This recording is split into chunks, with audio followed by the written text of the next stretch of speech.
Hi guys, Jordan from P&P Campers. I'm just going to be doing a short video which is essentially going to be showing you how this control panel works in this AutoTrail Tracker. The reason I'm doing it is because we have got another tracker video.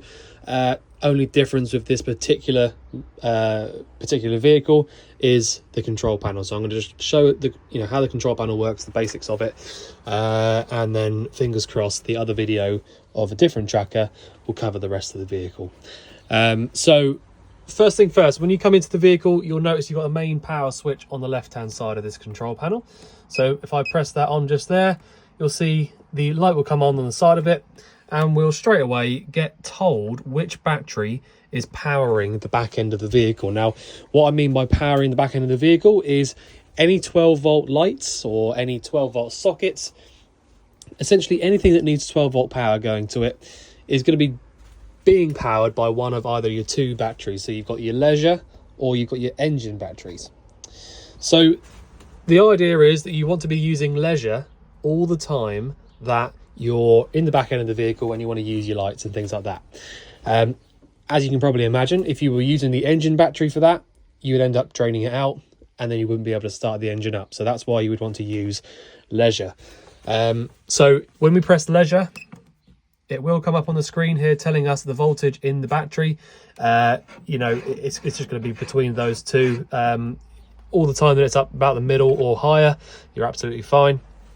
And the ways that you're going to charge the battery up is by giving it a good drive, which it hasn't been driven for a little while now, it's been on the site for a couple of weeks, or hooking it up on the mains.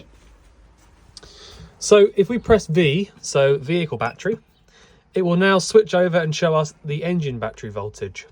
Okay, so that's at full power. Now, the reason that they give you the option of selecting the two batteries is that if you're hooked up on the mains, if you've got the mains cable plugged into the vehicle, your Sargent power supply unit, which is this box over here, will essentially be able to switch which battery is being charged up. So what I mean by that is, if you've got vehicle battery selected up here on the control panel, yes, that's going to be, all of your lights and things like that are now going to be being powered from the vehicle battery. But it also means that if you're hooked up on the mains powered charger is going to be charging that vehicle battery. So whatever battery you've got selected up here on the control panel is the battery that's being charged by the charger as well. So idea behind that is, if your engine battery's flat and you've got absolutely no way of charging it up, but you have a hookup cable plugged into the van, you can select vehicle and your hookup will start charging the engine battery instead. Now, obviously, for the most part, you're going to want to leave it on leisure anyway, because the leisure battery is the one that you're, for the majority of the time, going to want to be charging up. But that's the idea between the two battery switches there. The next two over here are just level indicators for your fresh and wastewater levels. So if I press on that one, it shows us we've got a full fresh tank. And if I press on this one, it shows we've got an empty waste tank. So I'm going to select leisure again. So that's all of these buttons over here. The other two buttons we've got is the water pump. So when you turn your pump on, you'll then have access to using the pump and drawing the water through to any of your taps. And auxiliary.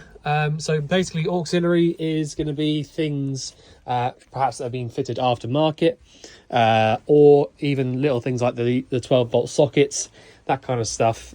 So you'll probably find after a couple of weeks of using the vehicle that there's certain things will work with the auxiliary button, but basically 9 times out of 10 it won't do much. But if you want to come into the vehicle and you want access to everything, then just come up here and press power and aux, and then that'll be everything powered up in the back end of the vehicle. So the control panel up there links directly to this power supply unit. They're both Sargent, and I probably would have gone through this on the other video, but this is just basically the main power unit for the entire vehicle. So you've got all of your 12-volt fuses down here.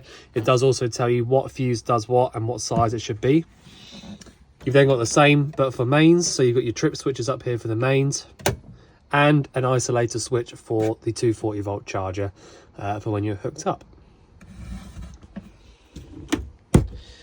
So as I said, it is just a short video.